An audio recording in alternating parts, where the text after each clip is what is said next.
Recently आपका Delhi high court का एक जो आपका फैसला है वो आया है पेंशन के कम्प्यूटेशन रिकवरी पीरियड को लेकर। तो उसको लेकर बहुत सारे लोग कंफ्यूजन में है। तो पूरा जो जजमेंट आपका आया है वो इस वीडियो में मैं समरी में आप सभी को समझाऊंगा।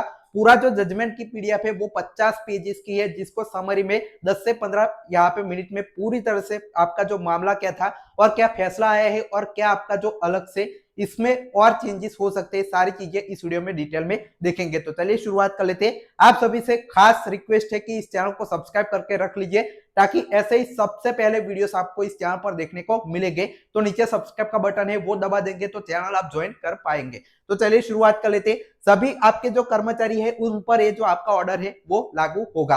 अब एक किसने ऑर्डर दिया है वो भी मैं आपको बता देता हूँ। दो जजेस की बेंच दिल्ली हाईकोर्ट में जो आपका ऑर्डर है, जजमेंट है, वो पास किया है पेंशन कम्प्यूटेशन रिकवरी पीरियड को लेकर। और ये जो दो जजेस है वो आप स्क्रीन पर अभी देख पाएंगे। अनिल क्षेत्रपाल और अमित जो महाजन जी है उन्होंने जो आपका फैसला है वो हिस्टोरिकल सुना है। जजमेंट का जो आपका पूरा कॉपी है, आपका जो जजमेंट कौन सी डेट पर है वो भी आप देख लीजिए कि आपका जजमेंट रिजर्व किया गया था 27 मार्च को और जजमेंट यहाँ पे अपलोड किया गया है 29 यहाँ पे मई को, मतलब आज से 2-3 दिन पहले ये आपका जो जजमेंट है वो आया है। इसमें बहुत सारे रिस्पोंडेंट्स थे, साथ ही में भारत सरकार की सामने से जो भारत सरकार के लोग थे और सामने पेटिश जो रिस्पोंडेंट थे। पहले बहुत सारे जो कोर्ट थे उसमें से एक केस जीतकर दिल्ली हाईकोर्ट में गया था जिसमें भारत सरकार जो है पेटिशनर थी, इनके खिलाफ लड़ रही थी और ये जो आपका फैसला है वो इसमें आया है। अब फैसला क्या है वो सारी चीजें डिटेल में देखते हैं। उससे पहले ये जो 50 पेजेस का जो जजमेंट है वो अगर आप सभी को चाहिए तो मैं आपका टेलीग्राम चैनल है हमारा,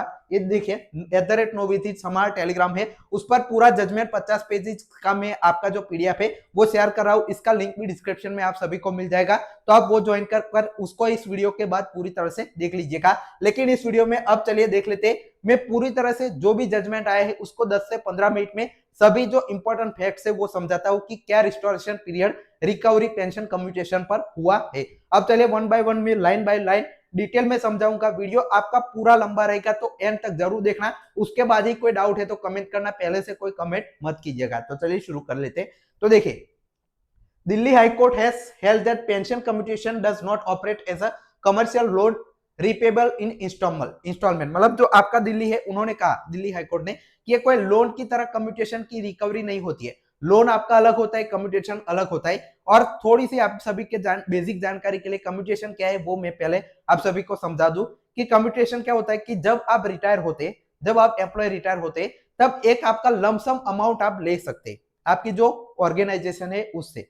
मतलब आपने अगर कमिट 60 साल पर रिटायर होते तो उसका एक कैलकुलेशन आपका बैठता है कि मंथली आपकी जो पेंशन होगी बेसिक पेंशन, उसका मैक्सिमम 40% तक का हिस्सा, मतलब 50,000 अगर आपकी मंथली पेंशन है तो उसका 40% मतलब 20,000 तक का कम्यूटेशन में ले सकते हैं। अब वो कम्यूट 20,000 का आपका कैलकुलेशन आपकी एज के हिसाब से अलग से पूरा फॉर्मूला के हिसाब से होता है और 15-16 लाख आप सभी को इसके हिसाब से मिल जाता है। अब वो जो पैसा आपको एडवांस में मिल गया उसको चुकाना है आपको। जो 20,000 आपके कटवाए थे, जो सैलरी में से कम्यूट करवाए, उसमें आपकी जो पेंशन है वो 20,000 कम आएगी और 30,000 आपको आती रहेगी और 15 साल तक वो 20,000 आपके कट होते रहेंगे और आपकी जो 15-16 लाख रुपीस आपने जो पहले एडवांस में लिया था उसकी वो यहाँ पर रिकवरी होगी।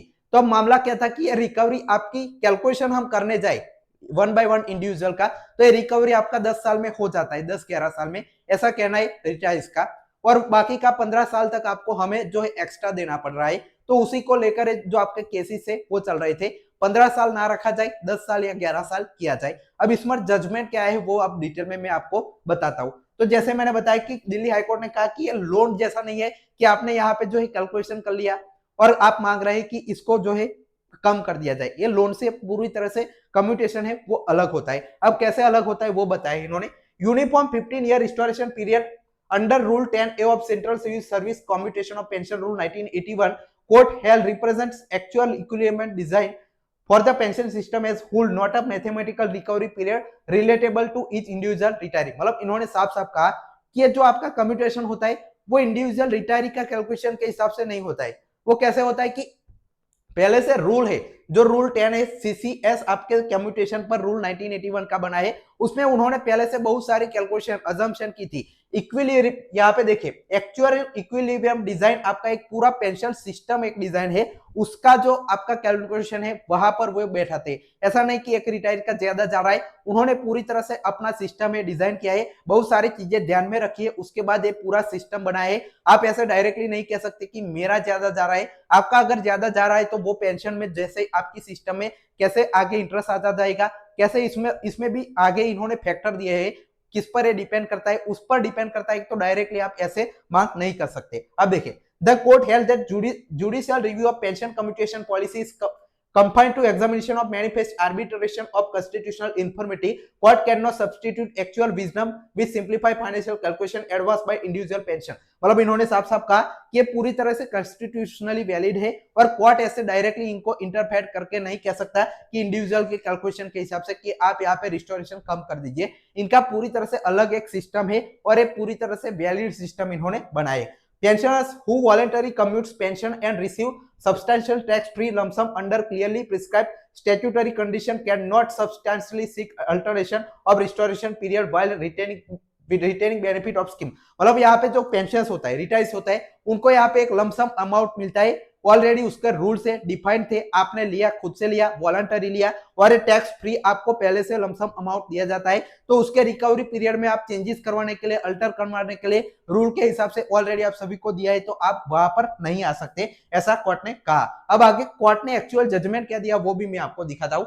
while dismissing batch writ petition by retired employees of central government, जो आपके कौन से जो एम्प्लॉयज थे वो इसमें शामिल थी वो भी यहाँ पे देखिए, ये रिट पिटीशन को डिसमिस किया। रिटायर एम्प्लॉइज आपके सेंट्रल गवर्नमेंट डिपार्टमेंट के यहाँ पे थे, पार्लियामेंट्री फोर्सेस के थे, रेलवेज के थे, बैंक्स के थे, ऑटोनोमस यहाँ पे रिसर्च बॉडीज के थे, तो सभी भारत भर में से बहुत सारे जो पिटीशन थे वो डाले गए थे जो रिटायर्स की ओर से, उसमें बहुत सारे लोग यहाँ पे सभी क्षेत्र में से जितने बैंक के भी शामिल यहाँ पे थे। The court hub failed the constitutional validity of 15 year restoration period, मतलब कोर्ट ने यहाँ पे 15 साल का पीरियड है वो अपफेल किया, मतलब वही कंटिन्यू किया। अब justice Anil Kshetarpal and justice Amit Mahajan ने यहाँ पे ऑब्जर्व किया the challenge of rule 10A of CCS commutation rules and analogous provision governing other pension regime is void of demerit the prescription of a uniform 15-year period restoration of commutated portion of pension represent a concise policy determining found upon actual evolution expert recommendation and long standing statutory practice। मतलब इन्होंने साफ साफ कहा कि ये पूरी तरह से रूल में डिफाइन है, इसमें आप देखिए एक्सपर्ट के रिकमेंडेशन के हिसाब से ये रूल बना था, इक्विलिब्रियम वैल्यू के हिसाब से बनाया था और लॉन्ग स्टैंडिंग आप सस्टेनेबल करने के लिए ये जो आपका पूरा रूल है वो किया गया था, ना कि एक इंडिविजुअल रिटायर का कैलकुलेशन के हिसाब से। इसके कुछ फैक्टर भी है कि आप यहाँ पे जो है इसको अगर अल्टर करेंगे, कुछ इसमें चेंजेस करेंगे तो आपका पूरा सिस्टम है वो आपका हिल सकता है, कम्यूटेशन का जो कॉर्पस का जो सिस्टम पूरी तरह से हिल सकता है। और साथ ही में इन्होंने कुछ और बातें कही, when a retiree consciously elects commute pension and receive a substantial tax-free amount under clearly prescribed statutory condition, legal consequences attached to its choice operative so long underlying scheme is constitutionally valid। मतलब यहाँ पे साफ साफ कहा retire voluntary अपने हिसाब से चुनते, टैक्स फ्री अमाउंट मिलता है, तो उसमें वो जो आपका है कॉन्स्टिट्यूशनली वैलिड पूरा प्रिस्क्राइब स्कीम है, तो उसमें आप अल्टर नहीं कर सकते। The pension petitioner can not seek retention of the advantage while selecting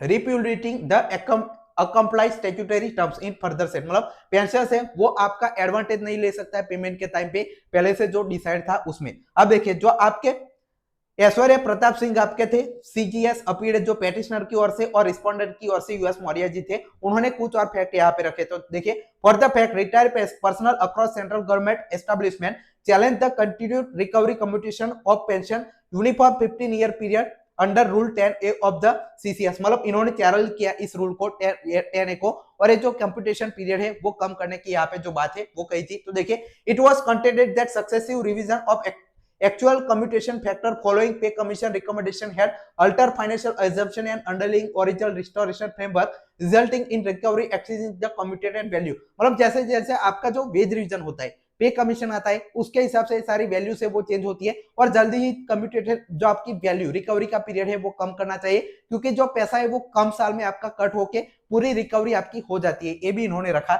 they shout reduction of restoration period 12 और 13 years relying upon recommendation of Department of Pension and Pensions Welfare, the second National Judicial Pay Commission supplemental report March 2021 and pension regime of state including Kerala and Gujarat। मतलब इन्होंने कहा कि 12 से 13 साल का आप period कर दीजिए। पहले ये आपका जो डिपार्टमेंट पेंशन वेलफेयर ने भी ये एक रिपोर्ट के हिसाब से कैलकुलेशन के हिसाब से बताया था, और ये आपका ऑलरेडी केरला और गुजरात जो स्टेट है उसमें कम करके जो है वो मिलता है। 12 साल का पीरियड में आपका रिस्टोरेशन है वो मिलता है। इसका भी इन्होंने रेफरेंस दिया कि कुछ स्टेट में आपका ऑलरेडी लागू है कि कम समय में आपका जो रिस्टोरेशन है वो होता है। Thereafter, several petitioners had approached Central Administrative Tribunal, which declined relief, holding that alternation of a recovery period falls within the periodical domain of the rule making authority। मतलब यहाँ पे इन्होंने आगे भी गए थे इसको लेकर। Armed Forces Tribunal had granted interim direction restraining further recovery, which Union of India challenged before High Court, and connected writ petition were filed directly before High Court heard together common bench। मतलब क्या है, arm force का एक जो आपका है tribunal में इन्होंने डायरेक्शन दिया कि इसको अभी रोक लगा दी जाए, और ये दिल्ली हाईकोर्ट में मामला यूनियन ऑफ इंडिया ने गवर्नमेंट ने चैलेंज किया, तब तक रोक लगाई इस पर कि अभी रिकवरी मत कीजिए बाकी के बचे पोर्शन की, अभी जो मामला कोर्ट में चल रहा है तब तक कोर्ट में चलने दीजिए। कोर्ट में क्या हुआ, जो आपका कम्यूटेशन पेंशन पर कोर्ट ने कहा है रिकवरी प्रिंसिपल इंडिविजुअल का एडवांटेज आप नहीं ले। अब एक और इंपॉर्टेंट इसमें देखे, बहुत ही इंपॉर्टेंट पॉइंट इस वीडियो का देखे, but it is determined through actual tables इन, मतलब इंडिविजुअल के हिसाब से कैलकुलेशन नहीं होती है। इस पर कौन से फैक्टर कम्यूटेशन रिकवरी के पीरियड पर यहाँ पे जो है जो अफेक्ट करते हैं वो दिया है, but is determined through actual tables incorporating life expectancy, मतलब आप कितना कम्यूटेशन के बाद कितना वो जिएंगे। साथ ही में मोर्टालिटी डिस्ट्रीब्यूशन, मतलब आप यहाँ पे मर जाते तब आपका जो है रिकवरी नहीं होता है, आपकी कितनी लाइफ एक्सपेंट जो आपकी है कितने साल तक आप यहाँ पे जिएंगे। Discount rates and systematic risk of premature death, मतलब प्रीमेच्योर डेथ और डिस्काउंट रेट, ये सारी चीजें हमें कंसीडर करनी पड़ती है, सिर्फ एक इंडिविजुअल के हिसाब से नहीं होता है, पूरा सिस्टम पूरे सभी रिटायर्स को काउंट किया जाता है। कम्यूटेशन के साथ बाकी भी जो बेनिफिट है उससे भी सेट करते हैं, सारा इंटरेस्ट रेट जो आपका डिस्काउंटेड है, प्रीमेच्योर डेथ, लाइफ एक्सपेक्टेंसी, ये सारे जो फैक्टर है वो अफेक्ट करते हैं रिकवरी पीरियड पर। तो इन सभी को ध्यान में रखते हुए 15 जो साल का है वो रूल में रखा गया है।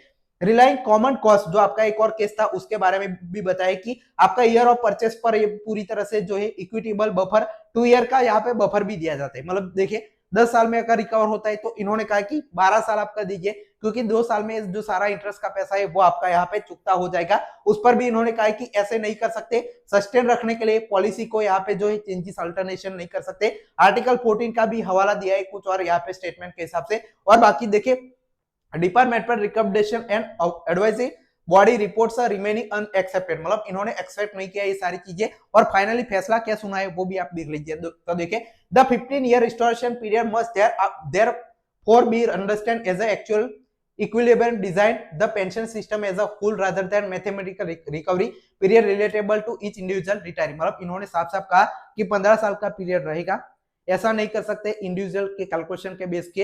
ये जो आपका 15 साल का पीरियड एक्चुअल इक्विलिब्रियम डिजाइन के हिसाब से pension as a whole system इन्होंने डिफाइन किया है, उस हिसाब से आपका जो है रिकवरी होता है, सिंपल मैथमेटिकल कैलकुलेशन के हिसाब से नहीं है। तो इस बेस पर कोर्ट ने कहा तो देखिए the contention that the recovery stand completed with in 12 year proceed on a simplified financial comparison ignored actual assumption enabled the system statutory design and already recognized in binding precedent। मतलब ये आपने जो 12 साल का आप कह रहे उसके हिसाब से सिंपल मैथमेटिकल कैलकुलेशन है, लेकिन इसमें बहुत सारे जो फैक्टर्स है अदर फैक्टर है वो भी आपको ध्यान में रखने पड़ते हैं, कोर्ट ने कहा। आगे देखिए accordingly the writ petition filed by Union of India was allowed an FT interim order dated 24 July 2024। इन्होंने एक और जो आपकी रिट पिटीशन को भी यहाँ पे बात की। साथ ही में इस पर जो फाइनल फैसले के साथ देखिए all writ petition filed by pension petitioner were dismissed and the 15-year restoration period upheld while interim protection were vacated। मतलब यहाँ पे देखिए जो फैसला क्या दिया कि सभी पेंशनर्स का जो है डिसमिस किया गया और 15 साल का पीरियड फिर से रखा गया। साथ ही में थोड़ी सी इनको राहत क्या दी, तो देखिए court directed exercise of equitable jurisdiction that recovery deferred during the interim protection shall record in lump sum but shall continue beyond 15-year period of the exact duration during which interim protection remain operative. मतलब इन्होंने कहा कि आपका जो लोगों ने यहाँ पे जो है ये जो आपका फैसले पर रोक लगाई थी एक ट्रिब्यूनल ने कि आपका जब तक एक कोर्ट का फैसला नहीं आता है तब तक आपका रिस्टोरेशन है वो नहीं होगा, रिकवरी नहीं होगी, वो आपकी फिर से रिकवरी शुरू होगी, लेकिन एक साथ इसका पैसा नहीं लिया जाएगा। जो टाइम आपका एक केस के बीच में आपका जो रिस्टोरेशन का गया, वही जो आपका टाइम है उसी टाइम को फिर से अल्टर किया, उसी टाइम एक्स्ट्रा आपका जो है अब फिर से रिकवरी मंथली वाइज यहाँ पे होगी और उसी टाइम में फिर से आप सभी का जो है रिस्टोरेशन कंटिन्यू रहेगा। जितना टाइम आपका एक कोर्ट में बीच में रोक लगाई थी वही टाइम अब फिर से मंथली आपका रिस्टोरेशन रहेगा, 15 साल का पीरियड जब तक खत्म नहीं होता तब। अब होपफुली आप सभी को कोई कंफ्यूजन इसको लेकर नहीं रही होगी। कोई भी कंफ्यूजन अब रहती है तो कमेंट सेक्शन में जरूर बताएगा। ये वीडियो आपको पसंद आए तो इस चैनल को सब्सक्राइब, वीडियो को शेयर कर सकते हैं। फाइल टेक्स्ट पहुंचे।